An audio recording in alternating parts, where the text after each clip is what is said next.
चलो भास्कर भाई। Hello everyone, welcome back to our YouTube channel. तो आरपीएससी एग्ज़ाम आपका आने वाला है, केवल 10 दिन बचे हुए हैं। 22 मई को आपका एग्ज़ाम है और हमारी भी इस बार वेकेशंस चल रहे हैं। तो सर, इनका नाम है डॉक्टर भास्कर द्विवेदी। इनका मैं आपको इंट्रोडक्शन कराता हूँ। ये गवर्नमेंट कॉलेज बेगू है जो कि पड़ता है चित्तौड़गढ़ जिले में, उसमें असिस्टेंट प्रोफेसर हैं केमिस्ट्री। और मेरे साथ ही लगे हैं, हम दोनों एक साथ लगे थे 2020 की वैकेंसी में। तो हम भी यंगस्टर्स हैं आपकी तरह ही, ठीक है। और 22 तारीख को आपका एग्ज़ाम है आरपीएससी का, और होपफुली आपकी प्रिपरेशन भी अच्छी चल रही होगी, हम तो ये मानते हैं। और आपको बहुत बहुत बधाई पहले तो इसके लिए कि आपका एग्ज़ाम आने वाला है। 10 दिन बचे हुए हैं, 10 दिन में अच्छे से आपको प्रिपरेशन करनी है। बहुत सारी बातें आपको मैंने बता भी दी थी इसको लेकर कि 10 दिन में आपको किन किन बातों का ध्यान रखना है, किसी की बातें नहीं माननी है आपको एग्ज़ाम को लेकर। अब सर आपको कुछ एग्ज़ाम पैटर्न के बारे में अच्छे से बताएंगे, क्योंकि सर जो हैं, इसके अलावा सर ने काफ़ी सारे एग्ज़ाम भी फाइट किए हुए हैं, बहुत सारे स्टेट के फाइट किए हुए हैं। तो सर को बहुत सारे स्टेट के जो पीएससीज हैं उनके एग्ज़ाम का काफ़ी अच्छा एक्सपीरियंस है, राजस्थान ही नहीं, इसके अलावा अदर स्टेट के पीएससीज का भी। उसके अलावा जो आईआईटीज हैं उन उसका भी काफ़ी अच्छा एक्सपीरियंस है। तो मैं आपको इसलिए बता रहा हूँ क्योंकि जो आपका आरपीएससी का बाद में इंटरव्यू होगा, हालांकि उस पर आप इतना फोकस मत करना, क्योंकि इंटरव्यू जो होगा आरपीएससी का उसमें कई बार आईआईटी के प्रोफेसर भी आते हैं, उसमें दूसरे स्टेट के भी आ सकते हैं, जरूरी नहीं अपने राजस्थान के ही आए। तो आपको सर क्या करेंगे, पूरा एक्सपीरियंस शेयर करेंगे पहले अभी तो एग्जाम पैटर्न के बारे में। और जो आपका पेपर सेट होता है उसमें बाहर के भी आते हैं लोग, तो सबका माइंड चलता है। तो सर क्या करेंगे, आपको पूरे एग्जाम पैटर्न के बारे में और कितने तरीके से क्या वैरायटी हो सकती है एग्जाम के जो क्वेश्चन आएंगे आपके, उसके बारे में प्रॉपर आपको डिटेल में समझाएंगे। क्योंकि सर ने बहुत सारे एग्जाम दिए हैं और बहुत सारे एग्जाम को फाइट भी किया है, उनसे खूब खेला है। क्वेश्चन से खेलना सर को बहुत अच्छे से आता है, मैं खुद जानता हूँ क्योंकि हमने साथ एक साथ प्रिपरेशन करी थी इस चीज़ की। तो सर का नाम डॉक्टर भास्कर द्विवेदी है, असिस्टेंट प्रोफेसर है। आपको बताएंगे एग्जाम पैटर्न के बारे में, क्योंकि एग्जाम पैटर्न में अभी जो एक मेन बदलाव आया है, जो जिन्होंने 2020 में एग्जाम दिया था जो रह गए थे बैड लक, तो उन अब जो एग्जाम दे रहे हैं वापस से वो, तो पिछली बार जो एग्जाम पैटर्न था उसमें गोले भरने होते थे ओएमआर में 4, अब की बार भरने होंगे आपको 5 गोले। तो इस चीज़ के बारे में और एग्जाम में कितने क्वेश्चंस आते हैं, सर बहुत पढ़ाते भी हैं, सर को अच्छे से पता है। तो सर को मैं माइक हैंड ओवर करता हूँ, सर प्रॉपरली बताएंगे, ठीक है। तो सर बच्चों को प्रॉपर गाइड करो आप, क्योंकि सर बच्चों पे जो स्ट्रेस है अभी आप लोगों पर, वो हम फील कर सकते हैं उसको कि क्या स्ट्रेस होगा अभी आपके ऊपर। तो हम तो चाहते हैं कि ये स्ट्रेस रिलीज हो, और स्ट्रेस उन्हीं पर आता है जिन्होंने जो मेहनत करता है, जिसने रियल में प्रिपरेशन करी है। हम पर भी था, बहुत ज़्यादा था, लेकिन हम किसको बताते हैं, लेकिन हम वो अभी फील कर पा रहे हैं उस स्ट्रेस को, उस हेडक को, इसलिए हम चीज़ों को आपको थोड़ा बताते हैं। मेरे एक मित्र है, उनका भी एक बढ़िया डायलॉग है, फेमस डायलॉग है कि सबको डर लगता है, बस माथे पे कौन दिखाता है और कौन नहीं। जिसके माथे पे दिख जाता है उसका इंटरव्यू फाइट नहीं होता, जिसके माथे पे नहीं दिखता उसका इंटरव्यू निकल जाता है। तो अब इंटरव्यू की बात नहीं करेंगे, बियॉन्ड इंटरव्यू हम फोकस करेंगे अपनी स्ट्रेटेजीज पर। 22 तारीख तक आप किसी से बात मत करना, कोई इंटरव्यू के लिए नहीं। अब बस सर की बातों को ध्यान से सुनना है आपको, एक एक बातों को, क्योंकि ये कोई शब्द नहीं है, ये गोल्डन वर्ड्स हैं ये, ठीक है सर? ठीक है, बिल्कुल सर जी।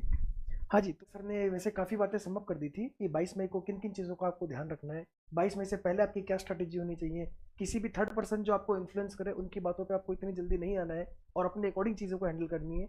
उसी क्रम में मैं कुछ बातें लेता हूँ, जैसे कि मुझसे जो बच्चे पूछ रहे हैं जनरली, जैसे मैंने पढ़ाया भी है कई बच्चों को, लास्ट ईयर के बैच में खुद मैंने फॉर्म भी भरा था और उस बैच को भी मैं पढ़ा रहा था। तो उस बैच के दौरान भी मुझसे कई अभ्यर्थी टकराए, मेरे साथ सेलेक्ट भी हुए। जैसे कि मेरी स्टूडेंट है, बहुत प्यारी स्टूडेंट है मेरी, नेहा शर्मा, उसने सेकंड रैंक भी निकाली उसी एग्जाम के अंदर। तो उसी क्रम में मैं आपको कुछ चीज़ें और बताना चाहता हूँ कि जो बच्चों का एक बेसिक क्वेश्चन है ना, बेसिक पैटर्न है, वो मैं आपको बताता हूँ। सबसे पहले जो सर ने एक बात बोली कि आपको नींद बहुत अच्छी लेनी है, ये चीज़ ध्यान रखना, क्योंकि बबल भरने में हमेशा बच्चों से मिस्टेक होती है। मैं 2018 से ये चीज़ देख रहा हूँ, 17 से देख रहा हूँ कि बच्चे यही सवाल बोलते हैं कि भैया हमसे बबल, ऑफलाइन पेपर में बबल भरने में बहुत गलती होती है। तो आपको ध्यान रखना है कि आपको बबल भरने में गलती क्यों होती है, उसका मेन रीज़न ये है कि आपका जो दिमाग है वो प्रॉपर काम नहीं कर पा रहा। वो क्वेश्चंस को देख पा रहा है लेकिन वो भरने में फिर दिक्कत यही होगी, आपकी नींद पूरी नहीं हो रही। क्यों? क्योंकि आपका जो सेंटर बनेगा वो किसी ना किसी स्कूल के अंदर बनेगा, वहाँ कैसी इंफ्रास्ट्रक्चर्स हो ये आपको नहीं पता, आपको कैसी टेबल मिलेगी आपको नहीं पता, आपको कैसी कुर्सी मिलेगी आपको नहीं पता। हो सकता है आपको स्टूल मिले, हो सकता है आपकी एसी में पढ़ने की आदत हो सकता है आप लाइब्रेरी में बैठ के पढ़ते हो, लेकिन उस दिन आपको हो सकता है पंखा भी नसीब ना हो। मई की गर्मी है, आपको इस चीज़ का बेहद ध्यान रखना है, डिहाइड्रेशन बिल्कुल ना हो। आप अपने ट्रांसपेरेंट पानी की बोतल साथ लेके जाएं, आपको ये सलाह दूंगा। अगर आपको आरओ वाटर पीने की आदत है, आप अपनी ट्रांसपेरेंट बोतल साथ लेके जाएं एग्जाम से पहले। एग्जाम से पहले अगर आप 8 घंटे 9 घंटे 10 घंटे जितनी भी आपकी बॉडी की रिक्वायरमेंट है, अगर आप 4 घंटे सो के चार्ज हो जाते हैं, आप 6 घंटे सो के चार्ज होते हैं, 8 घंटे सो के चार्ज होते हैं, या हो सकता है मेरी तरफ 10 10 घंटे सो के चार्ज होते हो, तो आप प्रॉपर उसी तरह की नींद लें। क्योंकि जब आप उस तरह की नींद लेंगे तो आप ध्यान रखिए कि 9 से 12 आपका पहला पेपर होगा, उसके बाद 2 से 5 आपका दूसरा पेपर होगा। यानी कि अगर आपका 9 से 12 पेपर हो रहा है तो यानी कि आपको 8 से 8:15 के बीच में सेंटर पे पहुंच जाना है, क्योंकि लगभग 1 घंटे पहले एंट्री चालू हो जाती है। तो अगर आपको 8 सवा 8 बजे सेंटर पे पहुंचना है, दैट मीन्स आपको 7 बजे तक तो एनी हाउ उठना ही पड़ेगा, तभी आप 1 घंटे पे रेडी होंगे। और अगर आप जयपुर में ही रह रहे हैं और जयपुर ही सेंटर है, हो सकता है कहीं और सेंटर है तो आप उस जगह पहले ही पहुंच चुके होंगे। तो आप सेंटर के अगर नियर बाई हैं, यानी कि मैं ट्रांसपोर्टेशन की डिस्टेंस को नेग्लेक्ट कर दूं, तो फिर आपको क्या चाहिए, लगभग 1 सवा घंटे पहले तो रेडी होने के लिए चाहिए ना। तो मतलब अगर आप 6:30 7 बजे के आसपास उठेंगे या 6 बजे उठेंगे ताकि आप 7 बजे तक रेडी हो और 1 घंटे के बीच का आपका ट्रांसपोर्टेशन हो, तो उसको देख करके आप 6 बजे उठेंगे। और 6 बजे से शाम को 6 बजे 12 घंटे तक आपको नॉन स्टॉप बैठना है। आप क्या करें, इन 10 दिनों प्रैक्टिस ये डालें कि आप थोड़ा सा अपने कंफर्ट जोन को त्यागें। मैं आपको ये सलाह दूंगा, क्योंकि आपका सेंटर स्कूल में आएगा, जिन भी स्कूल्स में आएगा उसमें लाइट की प्रॉब्लम होती है। मेरे साथ खुद ये प्रॉब्लम थी कि आप हमेशा एसी में बैठ रहे हैं, आप हमेशा ही कंफर्टेबल चेयर्स में बैठ रहे हैं, लेकिन उस दिन आपको स्टूल मिलेगा जिसमें आपको टेका लेने के लिए दिक्कत नहीं है, आपका बैक पेन चालू होगा। आप क्या करेंगे, उस जगह पर आप एक्सक्यूज नहीं बना सकते, क्योंकि वो आपका क्रूशियल टाइम है। वो क्रूशियल मोमेंट गया तो सब कुछ गया। तो उस दौरान आपको क्या करना है, थोड़ी सी आपको ये प्रैक्टिस कर लें एक हैबिट की। जैसे कुछ लोग नाइट को हमेशा क्या करते हैं, नाइट को जो है वो जागते हैं और जो डे में है वो स्लीप लेते हैं। अगर आप निशाचर है, इन शॉर्ट में बोल दूं कि आप रात को जागने वाले हैं और दिन में सोने वाले हैं, इस हैबिट को बदलने का एकदम सही टाइम ये 10 दिन है। आप इस 10 दिन में स्ट्रेटेजी बदलो। मैंने कई बच्चे ऐसे देखे हैं जो हॉस्टल वगैरह में भी रहते हैं, वो आराम से 10 बजे तक उठते हैं। अगर आपकी ये माइंडसेट है तो आपका हेडेक होना बहुत आसान है, आपका सर दर्द चालू हो जाएगा, क्योंकि आपका बॉडी उस तरह से अडेप्ट हो चुका है। तो इस शेड्यूल में थोड़ा सा चेंज लाएं कि आप अगर रात को पढ़ते हैं तो उस स्ट्रेटेजी को बिल्कुल मत बदलें, आप रात को पढ़ें अभी भी, लेकिन थोड़ा थोड़ा दिन में जागने की कोशिश करें। क्योंकि अगर आप दिन में 1 से 2 घंटे सो रहे हैं, जैसे कि आप आजकल लाइब्रेरी जाते हैं तो आप ये सोचते हैं कि मॉर्निंग 6 बजे उठ के आप लाइब्रेरी चले जाते होंगे, अगर 6 से आप वहां पर 12 बजे पढ़ते हैं, फिर आप क्या करते हैं, लंच करते हैं, लंच करने के बाद फिर क्या होगा, 1 बजे तक मान लो लंच किया, तो आप 1 से 2 या 1 से 3 आप सोते हैं। ये बिल्कुल सही चीज़ है, क्योंकि अगर आप ये 2 घंटे सोएंगे तभी तो आप बहुत ही ज़्यादा एफिशिएंसी से वापस 3 से लेकर के रात को 12 बजे तक एफिशिएंसी निकाल पाएंगे। तो ये एफिशिएंसी निकालने के लिए सही है, लेकिन ये जो 2 से 3 की नींद है ना, ये उस दिन भी आएगी, और ये बड़ी बेकार चीज़ है। क्योंकि बबल भरने में कभी मिस्टेक नहीं होती। मैं किसी का एग्जाम्पल नहीं देता, मैं खुद स्वयं का एग्जाम्पल देता हूँ। मैंने जिंदगी में कभी बबल गलत नहीं भरे, और मैं कब से पढ़ा रहा हूँ, मुझसे बच्चे हमेशा ये बोलते हैं, चाहे मैं एंट्रेंस का बैच लूँ, चाहे मैं आईटी जैम का बैच लूँ, चाहे मैं असिस्टेंट प्रोफेसर की बात करूँ, चाहे मैं फर्स्ट ग्रेड की बात करूँ, हर बैच में मुझसे बच्चों ने यही बोला है कि सर हमसे बबल गलत भर जाते हैं। और मैं ताज्जुब करता हूँ कि बबल कैसे गलत भर जाते हैं। और सेम चीज़ उस मोमेंट ऑफ टाइम पे मेरे साथ हुआ, जब मैं खुद उसका एग्जाम दे रहा हूँ असिस्टेंट प्रोफेसर का, जो मेरे लिए सबसे इंपॉर्टेंट एग्जाम है। उसमें ऑर्गेनिक के 5 सवाल मैंने गलत बबल भरे हैं, मुझे अच्छे से पता है। स्टार्टिंग के 5 क्वेश्चन मैंने गलत किए। क्यों? क्योंकि एक्चुअल में आप ये है कि अगर आपको पूरी रात नींद नहीं है, मैं अकेला रह रहा हूँ, तो मुझे ये टेंशन है कहीं ऐसा तो नहीं सुबह हो गई, कहीं ऐसा तो नहीं सुबह हो गई। उस चक्कर में आपके कम से कम रात के 6 घंटे खराब हो गए, आपको नींद ही नहीं पूरे 4 बजे 5 बजे तक। तो अगर कहीं ऐसा तो नहीं पेपर छूट गया, कहीं ऐसा तो नहीं कुछ हो गया, अगर इस माइंडसेट से हैं तो आप पहले किसी को बोल दे भैया मुझे उठा दे, अगर आप रिलैक्स नींद लेना चाहते हैं तो, ताकि वो आपको सुबह उठा दे, आप प्रॉपर नींद ले सकें। अगर आप 10-11 बजे सो जाते हैं, आपका स्लीपिंग टाइम 10 से 11 के बीच में है, तो आप 10 से 11 सो जाएं, क्योंकि अगर 11 से 1 बज गया तो आप जानते हैं फिर नींद नहीं आएगी। अगर एग्जाम वाली नाइट, अर्ली नाइट, एग्जाम से एक दिन पहले अगर ये हुआ कि आप 1 बजे तक जग लिए, तो फिर आपको नींद आना बहुत मुश्किल है। आपने सोचा यार एक थोड़ा थोड़ा रिवाइज कर लेता हूँ, रिवाइज करके सो जाऊंगा, 10-15 मिनट का काम है। अगर वो टाइम पीरियड आपने क्रॉस कर लिया ना, तो फिर नींद नहीं आएगी, और अगर नींद नहीं आएगी तो अगला दिन आपका बहुत खराब होने वाला है, ये मान के चलिए। तो आपको इस चीज से बचना है कि आपको वो चीजें नहीं पढ़नी। आपको बीच में टाइम मिलेगा ना, आप 12 बजे फ्री हो जाएंगे पेपर से, आपको कुछ इंपॉर्टेंट रिवाइज करना है। जैसे सेकंड पेपर के लिए मान लो आपने नेचुरल प्रोडक्ट को थोड़ा सा होल्ड पे रख लिया, आपने बायो ऑर्गेनिक को थोड़ा सा, बायो इनऑर्गेनिक को होल्ड पे रख लिया, आपने सुपर मोलिकुलर को थोड़ा होल्ड पे रख लिया। तो इस टाइप की जो यूनिट है, थोड़ी सी एबनॉर्मल वाली यूनिट्स जो रूटीन की नहीं है, उनको आप इसके बाद 12 बजे फ्री हुए, 12 से 12:30 तक आप आराम से खाओ। अगर आपको रिक्वायरमेंट है तो किसी अच्छे से कैफे में, उस दिन बिल्कुल मत सोचना पैसे वैसे की, अच्छे से कैफे में जाओ, एसी में आराम से बैठो, थोड़ा सा कूलिंग उसकी बहुत हाई मत रखना, क्योंकि फिर से गवर्नमेंट स्कूल में जाना है।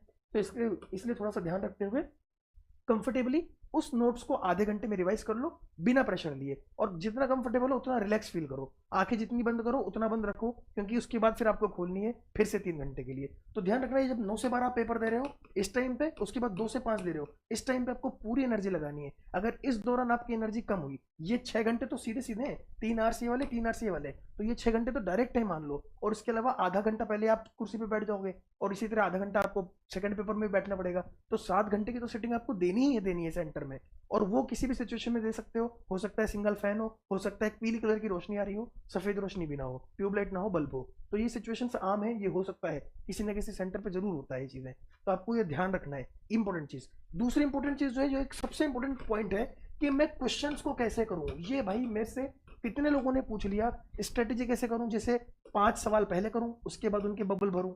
ये पहला क्वेश्चन, कि मैं 5-5 सवाल करूं फिर बबल भरता जाऊं, क्वेश्चन करता जाऊं, 7-7 बबल भरता जाऊं, या 30-30 क्वेश्चन कर लूं फिर बबल भर लूं, या एक साइड के पन्ने का सवाल कर लूं फिर बबल भर लूं। ये अलग अलग लोगों के सवाल बता रहा हूं मैं, कि एक साइड के सवाल कर लूं फिर बबल भर लूं, इस तरह सबके अलग अलग है। या फिर मैं पूरा पेपर कर लूं फिर बबल भर लूं, पूरा पेपर करने के बाद मैं उसको एक बार रिवीजन पे डालूं या 2 बार रिवीजन पे डालूं। ये बहुत बेसिक क्वेश्चन है, ये सब जो क्वेश्चन मैंने बोले ना आपको, ये हर एक व्यक्ति के पूछे गए सवाल है। मैं सबका एक इन शॉर्ट जवाब देता हूं, जैसा आप करते आए हो, बस करते आए हो। सर जी आपको बोल रहे थे ना, सर ने जैसे आपको सुबह भी बोला, दिन में बोला, कि जो आप करते आए हो, जो आप करते आए हो वही करना है। ये ध्यान रखना, बस मेरी बात, वही करना है। बहुत शॉर्ट एंड स्वीट है, जो भी आप करते आए हो बस वही करना है। अगर आपकी आदत है क्वेश्चन किया आंसर लगाया, क्वेश्चन किया आंसर लगाया, अगर यही करते आए हो तो यही करो। क्यों? क्योंकि फिर कोई सलाह देगा कि इसमें ये दिक्कत है कि अगर तूने गलत क्वेश्चन कर दिया, गलत आंसर भर दिया, फिर क्या होगा। अरे हो गया, कोई बात नहीं, एक सवाल होगा, 2 सवाल होगा, ऐसा थोड़ी है, हर सवाल थोड़ी गलत भर दोगे। तो अगर आप क्वेश्चन करते हैं हाथों हाथ आंसर भरते हो, ऐसा करो। मान लो कुछ ऐसा है कि जो 5-5 के क्वेश्चन के सेट करता है, कि पहले 5 क्वेश्चन करे, 5 का बबल भरा, तो वो उसी स्ट्रेटेजी को करता है, तो इसको फॉलो करो, इसमें भी कोई बुराई नहीं है। कोई एक एक पन्ना करता है, उसमें भी कोई बुराई नहीं है कि आप एक पन्ने के सारे सवाल करो, ओएमआर भरो, फिर दूसरे पन्ने के सारे सवाल करो, फिर ओएमआर भरो, इसमें भी कोई बुराई नहीं है। मैं आपको पर्सनली बता देता हूं कि मैं कैसे करता हूं, ये मेरा पैटर्न है। कपिल सर का पैटर्न हो सकता है इससे थोड़ा सा अलग हो, किसी और का हो सकता है इससे और अलग हो, तो वो पैटर्न अलग है। मैं क्या करता हूं मैं आपको बता दूं, मेरी शुरू से आदत ये रही है कि जो मेरे 150 क्वेश्चन है ना, तो उन 150 क्वेश्चन के अंदर, जैसे आपको मैं इसी में रिवीजन भी डाल देता हूँ। जैसे आप बोलते हो ना कि जो मैंने पहला पेपर किया, तो उसको मैं कितनी बार रिवीजन डालूं। कहीं ऐसा तो नहीं है कि आपको 150 क्वेश्चन एक साथ आ जाएंगे, या फिर ऐसा नहीं है कि आप सब में वैल्यू पुट करेंगे। कुछ सवाल ऐसे होंगे जो देखते ही टिक करने वाले होंगे, कुछ सवाल ऐसे होंगे जिसमें आपको बहुत ज्यादा एनर्जी लगानी है। तो जो वो पॉइंट है उन पे मैं फोकस कर रहा हूँ। क्लियर? यानी कि रिवीजन को भी मैं साथ में डाल रहा हूँ कि उन 150 क्वेश्चन में कितने रिवीजन देना है। तो ये मान लो कि जो 150 क्वेश्चन है ना, इन 150 में से 60 क्वेश्चन तो कोई काउंटेबल ही नहीं है मेरे लिए, उनकी कोई काउंटिंग नहीं है मेरे लिए। मतलब वो 60 क्वेश्चन ऐसे हैं जो देखते ही टिक हो जाएंगे, उसको मैं जोड़ूंगा ही नहीं। क्लियर? इसके बाद बचे जो 90 क्वेश्चन, इस 90 क्वेश्चन में से ऐसा है कि मैं ये मान लेता हूँ कि लगभग 30 से 40 क्वेश्चन की रेंज कुछ और होगी। और इसी तरह यहाँ पर बात कर लूँ मैं, अगर कि अगर 40 क्वेश्चन की यहाँ बात करें तो 40 से 50 क्वेश्चन मैंने यहाँ ले लिए, लगभग 40 से 50 क्वेश्चन, यानी कि ये 90 हो जाएंगे। इसी तरह आप थोड़ी रेंज बढ़ा लो इसी प्रोपोर्शन में। तो यानी कि जो 90 क्वेश्चन है, उस 90 क्वेश्चन में ये जो 40 क्वेश्चन होंगे, ये थोड़ा सा आपको पेन देंगे, ये थोड़ा सा पेन देंगे, और ये आपको मॉडरेट लेवल पे रखेंगे। कहाँ रखेंगे? मॉडरेट लेवल पे रखेंगे। तो आपका क्या करना है, आपको जो स्ट्रेटेजी यूज करते हो ना उसको करो। मैं अपनी स्ट्रेटेजी आपसे डिस्कस करता हूँ कि मैं क्या करता हूँ। मैं इन 150 क्वेश्चनों को ना, इन 150 क्वेश्चन को कोशिश करता हूँ कि मैं इसको 1 से 1 घंटा 25 मिनट के बीच में निपटा दूं। क्लियर? 1 से 1 घंटा 25 मिनट के बीच में निपटा दूं, बिना ओएमआर भरे। ये मेरी स्ट्रेटेजी है, मैं ओएमआर फिल नहीं करता। क्यों? क्योंकि मुझे लगभग कितने क्वेश्चन करने हैं, ये 60 क्वेश्चन जो कि काउंटिंग में ही नहीं है। मतलब जैसे कि इसके अंदर हाइब्रिडेशन आ जाएगा, अब वो आपसे पूछ ले HCF5 का हाइब्रिडेशन क्या है, SOCl2 का क्या है, SO2Cl2 का क्या है, H2 का क्या है, अमोनिया क्या है, इनसे में क्या मतलब। ये देखते टिक करने वाले सवाल हैं, जिनमें आपको बिल्कुल भी एनर्जी नहीं लगानी। कोई हाइड्रोजन बॉन्डिंग पूछ लिया, कोई बॉन्ड ऑर्डर का ऑर्डर पूछ लिया, इस तरह के कोई सवाल पूछ रहा है, इनऑर्गेनिक की बेसिक यूनिट्स के सवाल, ऑर्गेनिक की बेसिक सवाल, नेम रिएक्शन कोई पूछ ली, रिफॉर्मेट्स की क्या है, देखते टिक करना है, अल्फा हेलो कहाँ बन रहा है, नोवेंजल एल्डोल, सब ये बेसिक सवाल। तो इस तरह के जो 60 सवाल हैं, उसको मैं क्या करता हूँ 1 से सवा घंटे के अंदर में पहले ही निपटा देता हूँ। सीधे दिखते टिक, A B C D जो भी है उसको टिक करते हुए चले। 60 क्वेश्चन हो गए, 60 क्वेश्चन 1 से सवा घंटे के अंदर हो गए, ओएमआर नहीं भरी। उसके बाद क्या हुआ, ये 60 क्वेश्चन हुए ना, इस पर बड़ा सा टिक लगाता हूँ, एकदम बड़ा सा टिक लगाता हूँ कि भैया ये हो गया, खत्म बात। उसके बाद क्या हुआ, जब उसी क्वेश्चन को मैं पढ़ रहा हूँ, तो ये जो 30 से 40 क्वेश्चन है ना, जो मुझे पेन देंगे, पेन का मतलब मेरे लिए क्या है, इसमें से 15 से 20 सवाल ऐसे होंगे जिसमें मुझे बहुत ही दिमाग लगाना होगा, जो मुझे फंसाएंगे। हो सकता है वो कॉन्सेप्ट पढ़ा हुआ ना हो, क्योंकि मेन खेल 135 सवाल का है। 15 सवाल मैं एक्सक्लूड करके चलता हूँ कि वो मेरे पैटर्न के ही नहीं है, चाहे मैं कितना ही पढ़ी क्यों ना हूँ, वो मेरे हाथ के सवाल है ही नहीं, मुझे उन्हें छेड़ना ही नहीं है। तो 15 सवाल 20 में आ गए, और वो 15 सवाल भी जो मुझसे बहुत ज़्यादा वैल्यू पुट करवा रहे हैं, बहुत ज़्यादा कैलकुलेशन करवा रहे हैं, या फिजिकल के कुछ सवाल हो गए, तो वो 15-20 सवाल भी मैं इसी में पुट करवाता हूँ, या बहुत ज़्यादा कन्फ्यूजन कर रहे हैं। उन 30 से 40 सवालों में मैं क्या कर रहा हूँ, मैं एक बड़ा सा गोला मार्क करता हुआ चलता हूँ, बड़ा सा गोला मार्क। जैसे पहला क्वेश्चन पढ़ा, आ गया, टिक कर दिया। दूसरा क्वेश्चन पढ़ा, मुझे पता है ये पेन वाले सवाल में आ रहा है, बड़ा सा गोला मार दिया। तीसरा हो गया, चौथा हो गया, पांचवा हो गया, छठे में लग रहा है कि ये मॉडरेट सवाल है, इसको कर दूंगा, कुछ नहीं किया, छोड़ दिया। तो जो गोले वाले सवाल हैं अब उनको करता ही नहीं हो। सवा घंटा हो गया, सवा घंटे के बाद क्या किया, ये जो सवाल थे मेरे मॉडरेट लेवल के, कौन से सवाल, ये जो मेरे मॉडरेट लेवल के सवाल हैं इनको देखता हूँ मैं, जिनमें मैंने अभी ये जो गोला वाला है उनको तो मैं छेड़ ही नहीं रहा, जो ये मॉडरेट वाले हैं उनको मैं सवाल छेड़ना चालू करता हूँ। उनको छेड़ना चालू किया, एनर्जी लगी, टारगेट रखा लगभग लगभग 1 आवर का। 1 आवर में मैं ज़्यादा बोल रहा हूँ, ये मानो आप 40 से लेकर के 50 मिनट मैक्सिमम आपको टाइम लेना है। मेरा टाइम है क्लियर, जितने क्वेश्चन उतने ही, क्योंकि अब आपको सिर्फ इन 40 क्वेश्चन के अकॉर्डिंग एनर्जी लगानी है। ऐसा क्यों, एक बार इनको पढ़ चुके हो, हल्का सा पढ़ चुके हो, तभी तो डिसाइड किया कि इसको अभी नहीं करूंगा। हल्का सा पढ़ने के बाद आगे बढ़ गए, लेकिन दिमाग में रखा कि इसको करना है।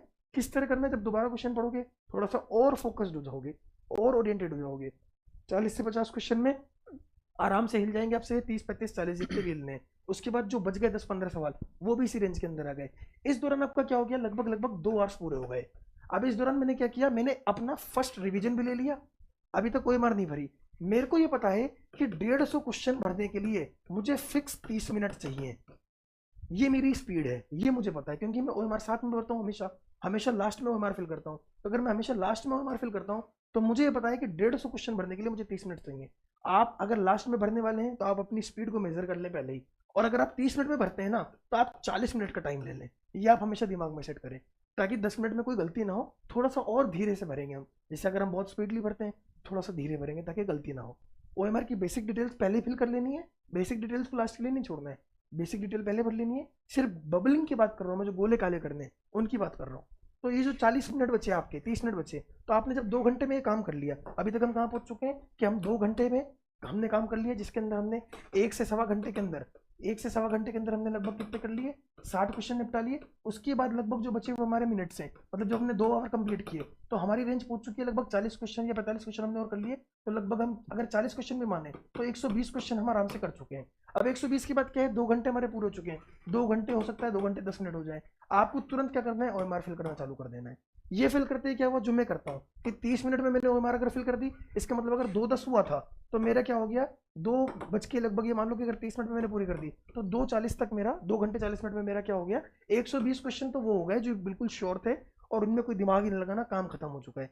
अब जो मेरे पास बचे कितने सवाल, 30 क्वेश्चन। ये जो 30 क्वेश्चन है इस पे मुझे देने हैं लगभग 20 मिनट, इन 30 क्वेश्चन पे मुझे 20 मिनट देने हैं। और इसमें से वो जो 30 क्वेश्चन है, इन 30 क्वेश्चन में से मुझे कुछ दर्द भी देंगे, जो 10 15 सवाल होंगे जिसपे मुझे बिल्कुल हाथ नहीं डालना है। जैसे सर ने बोला आपको, कुछ सवाल ऐसे हैं जो आपको बोलेंगे कि नहीं करना, नहीं आता तो नहीं आता तो नहीं आता। अगर आपने दिमाग तुक्का लगाना चालू कर दिया, ध्यान रखना, ये जो 60 क्वेश्चन मैंने स्टार्टिंग में किए थे, इसके बाद जो बचे हुए क्वेश्चन है ना, अगर आप वहीं से 50-50 लेने लग जाते हो ना तो सुसाइड होना बहुत तय है, क्योंकि फिर वो आदत में आ जाएगा 50-50 लेना। 60 क्वेश्चन जो बिल्कुल श्योर है पहले वो किए, उसके बाद 40 के अंदर आपने दिमाग लगा के किए। जब आप 120 तक श्योर हो गए फिर दिक्कत नहीं है, क्योंकि 60 नंबर आपने सिक्योर कर लिए। उसके बाद जो 30 क्वेश्चन बचे, 20 मिनट आपके पास है, आप आराम से सेकंड रिवीजन लो अपना, और उस सेकंड रिवीजन लेने के बाद उन क्वेश्चन को पुटअप करना चालू करो। इसमें हो सकता है कोई 10 सवाल आपके प्योरली छूट जाए, तो वो छूट जाए ना, क्योंकि वो 10 सवाल वो हैं जो आपको पेन देने वाले हैं। तो जो दर्द देने वाला सवाल है इसको क्यों ही अटेम्प्ट करना है, उसको छोड़ने दो, 5 नंबर को जाने दो, कोई दिक्कत नहीं है, हमारे 5 नंबर जाए। लेकिन ये 20 क्वेश्चन अगर हमारे बहुत अच्छे एनर्जी के साथ सॉल्व हो जाए और इसमें से 3-4 गलत भी हो जाए तो कोई नुकसान नहीं है। अब इंपॉर्टेंट पॉइंट क्या है, इस सिचुएशन में ये मेरी स्ट्रेटेजी थी तो मैं इस तरह सॉल्व करता था। अगर आप क्या करते हैं, अगर आप उस तरह करते हैं कि भैया एक पन्ना किया उसकी उम्र भरी, या कंटिन्यू क्वेश्चन किया उसकी उम्र भरी, तो अपनी स्पीड और रिवीजन को जरूर देखना, क्योंकि मेरे लिए, मेरे हिसाब से 2 रिवीजन मस्ट होते हैं। मेरा ऐसा मानना है कि एक बार आपने पूरा पढ़ लिया, पेपर पूरा पढ़ने के बाद आपने देख लिया, उसका फायदा क्या है, उसका फायदा ये है, मैंने क्वेश्चन नंबर फर्स्ट पढ़ा मुझे नहीं आया, मैंने सेकंड पढ़ा मुझे नहीं आया, मैंने थर्ड पढ़ा मुझे नहीं आया, तो मेरे दिमाग में पहले ही क्लियर है कि भैया 40 क्वेश्चन मुझे दर्द देने वाले हैं, वो 1 से लेकर के 40 तक ही हैं, तो मुझे लोड ही नहीं है इस बात का, क्योंकि मेरे दिमाग में पहले ही प्रिपेयर है कि भैया 40 क्वेश्चन मुझे दर्द देने वाले हैं, अच्छे खासे दर्द देंगे। 60 क्वेश्चन मेरे को हल्के मिलेंगे, तो अगर 1 से लेकर के मान लो 60 क्वेश्चन तक भी मुझसे कोई सवाल नहीं हिल रहा तो बिल्कुल पेन नहीं लेना है, पीछे से चालू हो जाएंगे, क्योंकि पीछे से चालू होने के बाद फिर से सही मिलेगा। हो सकता है आपने मान लो 1 से 20 तक किए, आपको सॉल्व नहीं हो रहा है, आपसे पेन हो रहा है, या 4-5 सवाल सॉल्व हुए, दर्द आ रहा है, तो आप क्या करो, बैक से चालू करो। बैक से चालू करोगे, हो सकता है फिर यही दिक्कत हो कि लास्ट वाला सवाल हो गया लेकिन उसके बाद से फिर से 10 सवाल नहीं हुए, तो भी कोई दिक्कत नहीं है, बीच में आपको सवाल मिलेंगे। लेकिन अगर आप 1 से सवा घंटे के अंदर, 1 से सवा घंटे के अंदर अगर आप क्या कर रहे हैं, 150 क्वेश्चन को आंखों से निकाल रहे हैं, तो आपको आपके वो 60 क्वेश्चन डेफिनेटली मिल जाएंगे उस 1 से सवा घंटे के अंदर। तो ये मेरी स्ट्रेटेजी रहती थी। तो आप ये ध्यान रखना कि आपने एक रिवीजन में इजी क्वेश्चन को निपटा देना है। उसके बाद जो बचा हुआ सेकंड रिवीजन है, सेकंड रिवीजन में उनका गला दबा दो, उन क्वेश्चनों का गला घोट दो जो ऐसा लगता है आपको कि हाँ भैया ये परेशान कर रहे थे। थर्ड में उनसे बिल्कुल मुठभेड़ मत करो, जो आपको लग रहा है कि भैया ये परेशान करेगा, टॉर्चर करेगा। 10-15 सवाल को जाने दो, 135 तक भी जाने दो। अच्छा ये बोल रहा हूँ, ये जो रेंज है ना, ये कभी भी डिपेंड नहीं करती। जैसे अगर मैं बात कर रहा हूँ 2014 की भर्ती और अगर मैं बात कर रहा हूँ 2020 की भर्ती, आपको मैं डिफरेंस यही दिखा देता हूँ। आज तक आपने नहीं देखा होगा कि अगर एग्जाम कई दिनों बाद होता है, टेक्निकली देखा जाए तो 2014 के बाद 2020 की भर्ती जो एक तरीके से 22 में कंप्लीट हुई, तो यानी कि 6 साल के गैप में अगर कोई चीज़ हो रही है, 8 साल के गैप में कोई चीज़ हो रही है, अपन ये बोलते हैं जनरली कंपटीशन बढ़ता है, हमेशा कंपटीशन बढ़ता है, कट ऑफ बढ़ती है, जनरल प्रिडिक्शन है अपना। लेकिन आपने नेट जेआरएफ दिया हुआ है, आपने अच्छे से देखा है कि नेट की कट ऑफ 2015 में जहाँ थी, लगभग 2024 के आसपास भी वहीं घूमती है। +-10 +-20 में मान सकता हूँ, लेकिन वो इतना लार्ज डिफरेंस नहीं है कि आपको बहुत ज़्यादा स्ट्रगल करना पड़ेगा। अगर आप यहाँ देखो तो 96 पोस्ट, यहाँ देखो तो 40 पोस्ट, यानी कि पोस्ट लगभग क्या हो गई, आधी से भी कम हो गई। लेकिन अगर यहाँ कट ऑफ की बात किया जाए 96 पोस्ट में, तो शायद 158 मार्क्स थी, मुझे एग्जैक्टली श्योर नहीं पर इतनी थी मेरे को जहाँ तक अंदाजा है। 2014 के अंदर 158 159 कट ऑफ गई थी, और यहाँ बात करो तो मेरे हिसाब से शायद 149 कट ऑफ गई थी। इसका मतलब 2014 से 2020 में अगर मैं जाऊँगा तो भैया कॉम्पिटिशन एनहेंस ही तो होगा। कॉम्पिटिशन क्या होगा, एनहेंस ही तो होगा, मतलब यहाँ से आ गया तो कॉम्पिटिशन बढ़ा, कंपटीशन बढ़ा, लेकिन पोस्ट क्या हो गई, घट गई, तो ओवरऑल कंपटीशन और बढ़ जाना चाहिए। तो ओवरऑल कट ऑफ भी क्या होनी चाहिए, 158 से और ज़्यादा बढ़ जानी चाहिए। यही तो बच्चे बोल रहे थे, फर्स्ट पेपर देने के बाद यही बोलते रहे, भैया सिलेक्शन नहीं होगा अच्छा होगा। कोई बोल रहा है मैं तो 150 करके आया, कोई बोल रहा है मैं तो 149 करके आया 150 में से, बस एक ही सवाल मुझे नहीं आया। अरे ऐसे कैसे हो सकता है भाई, एक ही सवाल तेरे को नहीं आया। सेकंड पेपर में हालत टाइट हो गई, असर्शन रीजन के इतने अच्छे सवाल पूछे, जब तक आपका 360 कंसेप्ट क्लियर नहीं होगा आपका काम ही नहीं होगा। तो ऐसे तुक्के नहीं मारने कि हाँ ये भी है ये भी है। अगर आप तुक्के मारने लग जाओगे पहले दूसरे क्वेश्चन से, तो ध्यान रखना फिर सिलेक्शन से आप दूर कर रहे हो अपने आप को, क्योंकि ये ऐसी आदत है जो आपको पता नहीं चलेगा। स्वीट पॉइजन है तुक्का, आपने एक बार मारा, ये मीठा जहर है, अच्छा लगेगा कि यार हो रहे हैं अटेम्प्ट, पर वो सही हो रहे हैं या गलत हो रहे हैं फिर वो राम ही मालिक है। 3 घंटे तो आप सही हो फिर, ठीक। तो आपको ध्यान रखना कि इसमें परेशान मत होना। पेपर का लेवल कैसा है ये डिसाइड करने वाला कौन है, ये डिसाइड करने वाला कौन है भाई, who is responsible, who is deciding, आप ही डिसाइडर हो। ध्यान रखना, आप ही जस्टिफाई करोगे कि पेपर टफ है, इजी है, मॉडरेट है, उस 3 घंटे के दौरान बैठे हुए ही। ये ध्यान रखना मेरी बात बस, क्योंकि अगर उस दिन आपसे सवाल नहीं हो रहे तो ये मत सोचना कि सवाल मुझसे नहीं हो रहे। ये क्रिस्टल क्लियर बात है कि पेपर टफ है भाई, क्योंकि तू ही सिलेक्शन निकालेगा, ये ध्यान रखना मेरी बात।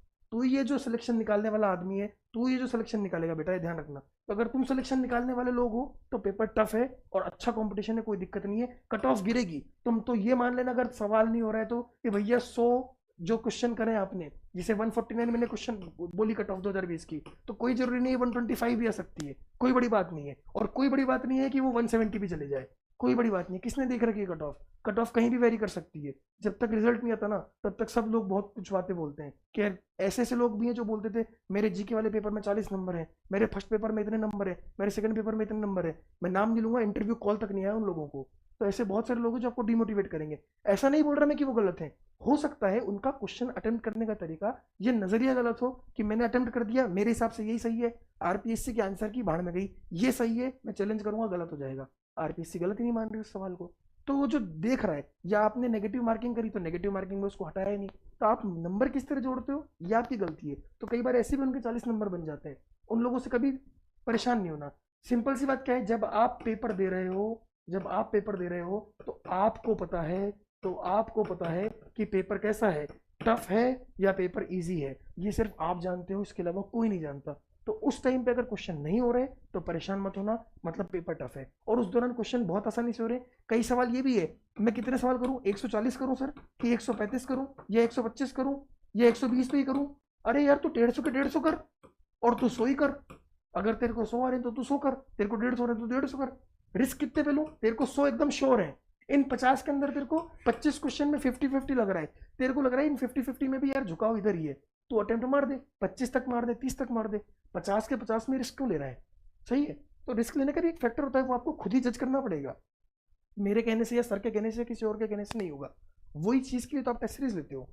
टेस्ट सीरीज जैसे सर ने बोला, मैं आपको बता देता हूँ, टेस्ट सीरीज में अगर आपके नंबर कम आ रहे हैं, अगर टेस्ट सीरीज में आपके नंबर कम आ रहे हैं, उसको छोड़ दो, बिल्कुल सर ने बोला उसी टाइम पे छोड़ दो उसको। मैं किसी भी इंस्टीट्यूट की बात नहीं कर रहा, मैं किसी भी इंस्टीट्यूट की ना अच्छा ही बोल रहा ना बुरा ही बोल रहा। अगर टेस्ट सीरीज में आपके नंबर कम आ रहे हैं तो उसको छोड़ दो। क्यों? क्योंकि लेक ऑफ रिवीजन है वो, लेक ऑफ रिवीजन है। और उससे जो बनने वाले सवाल हैं, उस एक यूनिट से केवल 10 ही क्वेश्चन बनेंगे। और उस टेस्ट सीरीज जो भी आपने ले रखी है, जहां से भी ले रखी है, कम से भी कम आप 150 क्वेश्चन के जाने कितने पेपर दे चुके हो। और इंडिविजुअली टॉपिक वाइज अगर मैं बात करूं तो आपने माइनर टेस्ट दिया होगा, फिर मेजर टेस्ट भी दिया होगा, सेमी माइनर, सेमी मेजर, इस तरह हजारों टेस्ट दिए होंगे। मतलब उस पर्टिकुलर एक यूनिट के आपने ना करते हुए भी 200 से 250 सवाल निकाल लिए होंगे। अब 200 से 250 सवाल निकालने के बाद जो बना रहा है इंस्टीट्यूट, तो वो आपको अच्छे सवाल ही तो देगा, हर बार एक नया कंसेप्ट देने की कोशिश करेगा। तो अगर वो नया कंसेप्ट देने की कोशिश कर रहा है और वो आपके का पढ़ा हुआ नहीं है, आपके नंबर नहीं है, तो उससे पैनिक मत हो, क्योंकि जो आरपीएससी है वो तो 10 ही सवाल देगी ना। अब वो 10 क्वेश्चन इन 200-250 में से देगी, या वो जो लास्ट के 10 क्वेश्चन आपसे अटेम्प्ट नहीं हो रहे टेस्ट सीरीज में उसमें से देगी, ये थोड़ी पता है आपको।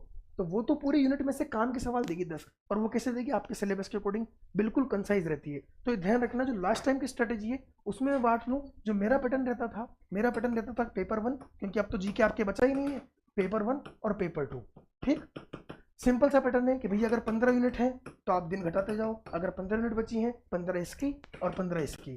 ठीक, अगर आपके पास, अभी आज बात कर रहा हूँ मैं, अगर आपके पास 10 दिन है, अगर आपके पास 10 डेज है, इसका मतलब 5 दिन इसके हैं और 5 दिन इसके हैं। अब 5 दिन इसके में से कम से कम इसके अंदर 5 यूनिट ऐसी हैं जो परेशान करने वाली हैं, और मैं बोल दूं कम से कम इसके अंदर 5 यूनिट ऐसी हैं जो परेशान करने वाली है। ये एक लमसम आइडिया है। 5 यूनिट परेशान करने वाली कैसे, अलग अलग व्यक्ति को अलग अलग परेशान कर सकता है। किसी का ऑर्गेनिक इनऑर्गेनिक हैंड बहुत अच्छा है, हो सकता है वो 5 यूनिट फिजिकल और एबनॉर्मल की हो, जैसे मान लो नैनो केमिस्ट्री हो गई, ग्रीन वाला पार्ट हो गया, इसी तरह एनवायरमेंटल केमिस्ट्री वाला पार्ट हो गया। तो ये यूनिट प्लस कुछ फिजिकल की, मान लो किसी का ऑर्गेनिक वीक है तो 2-3 यूनिट ऑर्गेनिक की प्लस 1-2 एबनॉर्मल की। तो जो आपके रूटीन की यूनिट्स नहीं है, उन नॉन रूटीन यूनिट्स की मैं बात कर रहा हूँ कि वो जो 5 यूनिट है उन पे थोड़ी सी एनर्जी ज़्यादा लगा दो। क्यों, क्योंकि हर एक यूनिट जो है, ईच यूनिट क्या कर रही है भैया, 10 मार्क्स, 10 क्वेश्चन को कैरी कर रही है, 10 क्वेश्चन को कैरी कर रही है, 5 मार्क्स को कैरी कर रही है। आरपीसी को इस बात से फर्क नहीं पड़ता कि ग्रीन आपको बहुत अच्छे से आती है या ऑर्गेनिक बहुत अच्छे से आती है, रीजन बहुत अच्छे से आता है या पैरी बहुत अच्छे से आती है। आरपीएससी को तो ये यूनिट आपको अच्छे से आती है नहीं, इस बात से फर्क पड़ता है। और उसके लिए हर यूनिट इक्वली इंपॉर्टेंट है। क्यों, क्योंकि हर यूनिट लगभग 10 सवाल देके जाएगी। 9 से 10 हो सकता है, 10 से 11 हो सकता है, लेकिन रेंज इससे ज़्यादा वेरी नहीं करती। तो जब आपको क्या करना है, उस 5 डेज के अंदर आपको ऐसे बांटना है कि भैया 5 यूनिट जो मैंने बोली जो थोड़ी सी परेशान करने वाली है, और 5 यूनिट ऐसी है जो बिल्कुल भी परेशान नहीं करेगी। अब चाहे मैं उसमें केमिकल बॉन्डिंग ले लूँ, वो इंडिविजुअल चॉइस है। तो आप छाटो उन 15 यूनिट में से, 15 यूनिट में से कौन सी 5 ऐसी हैं जो परेशान कर रही हैं, कौन सी 5 ऐसी है जो बिल्कुल परेशान नहीं कर रही। जो बिल्कुल परेशान नहीं कर रही ना, उसका रिवीजन क्यों कर रहे हो, क्योंकि आदत है रिवीजन का मतलब पहली यूनिट का मतलब केमिकल बॉन्डिंग से चालू हो गए भाई साहब पन्ने पलटना। आप पूरी कॉपियां पलट रहे हो केमिकल बॉन्डिंग की, क्या फायदा। अरे वेस्पर थ्योरी का सवाल ना तू गलत करेगा ना मैं गलत करूंगा ना वो गलत करेगा जो मेरा कॉम्पिटिटर ही नहीं है, ये बात ध्यान रखना। 12वीं का बच्चा भी बैठा दूंगा तो वो भी हाइब्रिडेशन का सवाल सही करेगा, तो जब वो सही करेगा तो उसमें क्यों दिमाग लगाऊं, अगर मुझे वो कंफर्टेबल लगती है तो। अगर आपको कंफर्टेबल नहीं लगती तो आप पढ़ो। तो आप कोई से भी 5 यूनिट छाटो जिसको बहुत ज्यादा रिवीजन की जरूरत नहीं है, रिवीजन की जरूरत नहीं है उसको उड़ा दो। ठीक, 15 यूनिट में से 5 यूनिट हटा दी, 5 यूनिट जो बहुत ज्यादा रिवीजन मांग रही है और 5 यूनिट ऐसी जो मॉडरेट है। तो उस मॉडरेट यूनिट्स को आप कोशिश करो 1 से 2 दिन के अंदर खत्म करो, क्योंकि उस पर एनर्जी ज्यादा नहीं लगेगी। जैसे ही वो 5 यूनिट 2 दिन के अंदर खत्म हुई, बचे हुए 3 दिन के अंदर इसको निपटाना है। सेम स्ट्रेटेजी ऐसी है, आप इन दिन को और कम कर दो, 5 दिन की जगह आप 3 दिन में निपटाने की कोशिश करो। जब आप 3 दिन में निपटा दोगे ना पेपर 1 पेपर 2, तो कॉन्फिडेंस आएगा कि आपने 6 दिन में निपटा दिया। 6 दिन में निपटाते क्या होगा, 4 दिन बचेंगे। 4 दिन का मतलब 2 दिन किसके, पेपर 1 के, 2 दिन किसके, 2 दिन किसके, पेपर 2 के।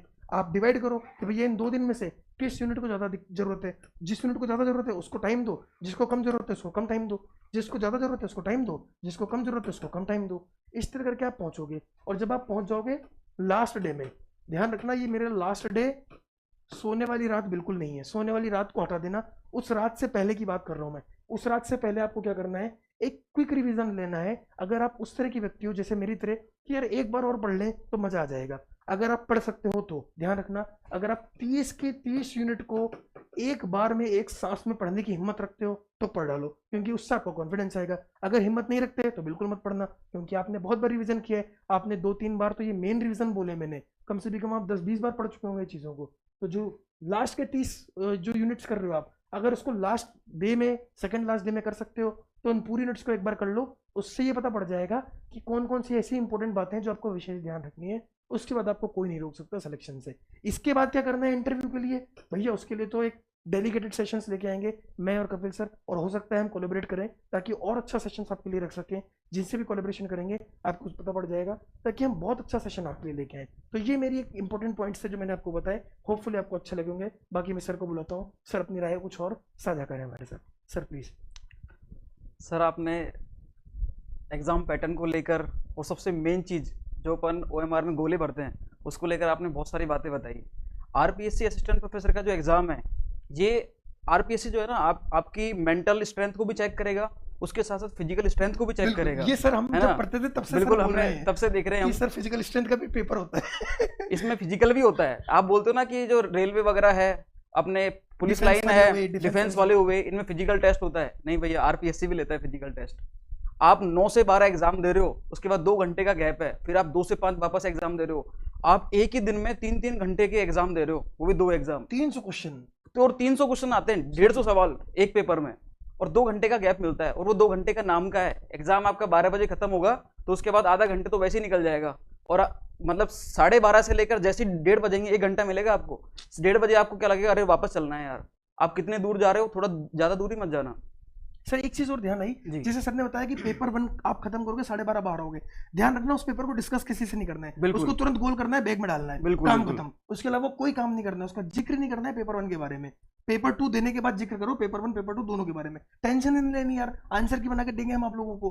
कोशिश करेंगे कि सेम नाइट आपको आंसर की मिल जाए, 300 के 300 सवाल की। टेंशन ही मतलब आप क्या दिक्कत है ना? तो इस चीज का जरूर ध्यान रखना आप। और एक चीज और मैं आपको बताऊं कि हमारे टाइम तो जो एग्जाम हुआ था वो हुआ था सितंबर मंथ में।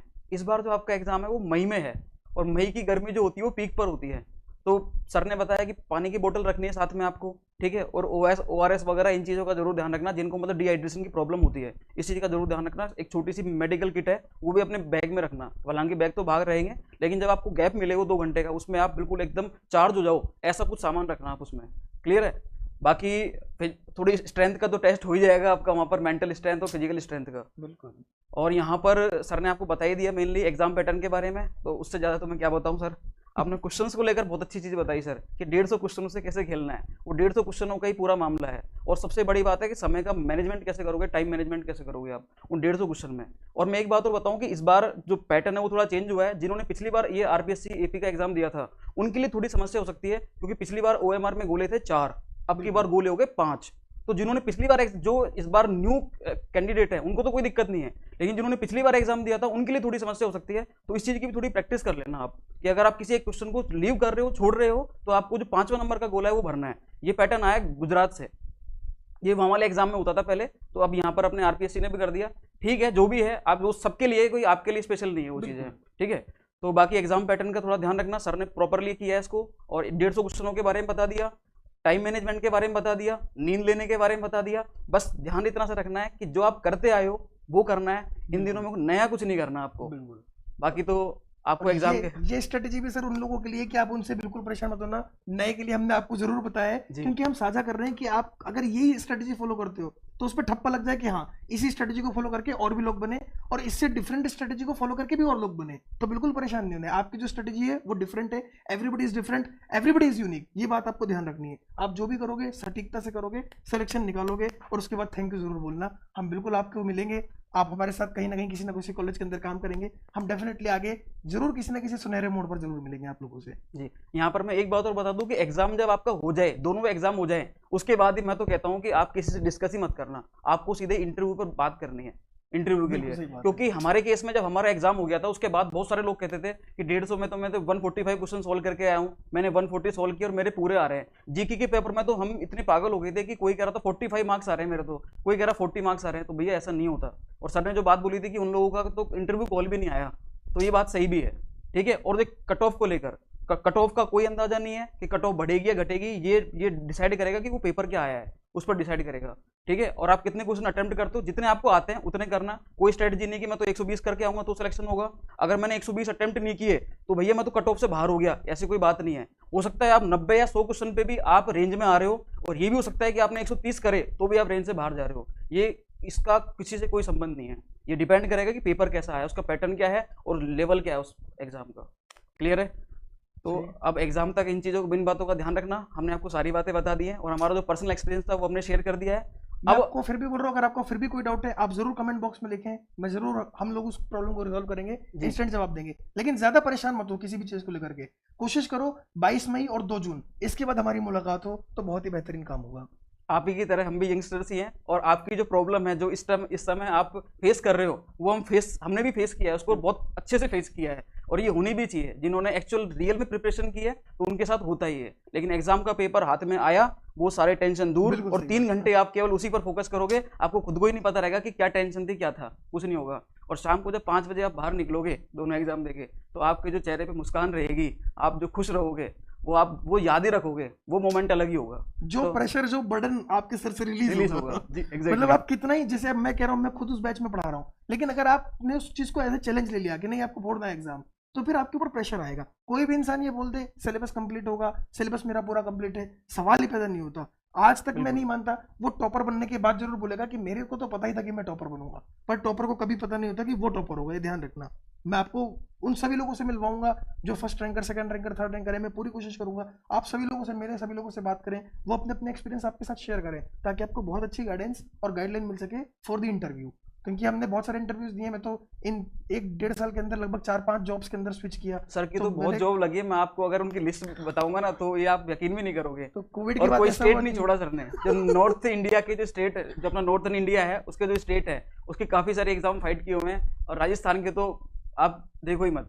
तो फिर ठीक है, अपन इंटरव्यू के ऊपर बहुत अच्छे से हाँ, बात उस पर करेंगे, डिस्कस कोई करेंगे। दिक्कत नहीं है, अभी बहुत बढ़िया लेकिन तरीके से अभी करेंगे। लेकिन आप इंटरव्यू पर बिल्कुल ही फोकस मत करो। बिल्कुल इंटरव्यू के लिए हम बहुत अच्छे से सेशन लेकर आएंगे, ठीक है, आपको इंटरव्यू के लिए फुल गाइड करेंगे। और अभी भी जो 10 दिन है, इसमें भी आपके पास अगर कोई प्रॉपर, अगर कोई स्ट्रेस आ रहा हो, कोई आपको हेडक हो, तो हमारे स्क्रीन पर ये नंबर शो हो रहे हैं, इस पर आप कॉल कर सकते हैं, हमको गाइड कर देंगे। और अगर आप कमेंट करोगे तो उस पर हम अलग से एक वीडियो भी लेकर आ जाएंगे प्रॉपरली, ठीक है। तो हमारा तो एम यही है कि जो जो चीज़ हमने फेस करी थी वो आप अभी फेस कर रहे हो, तो उसका सॉल्यूशन क्या है, ठीक है। हम भी यंगस्टर्स हैं, इसलिए हमें एग्जैक्टली फील हो रहा है वो चीज़ अभी। बिल्कुल, हाँ। तो इसी के साथ हम आपसे अलविदा लेंगे। All the very best all the हमारी वेरी तरफ से, बेस्ट, कि आप बिल्कुल। बहुत अच्छे से एग्जाम दें और 22 मई के बाद हमसे कांटेक्ट करें, ठीक है। Thank you so much, thank you so much.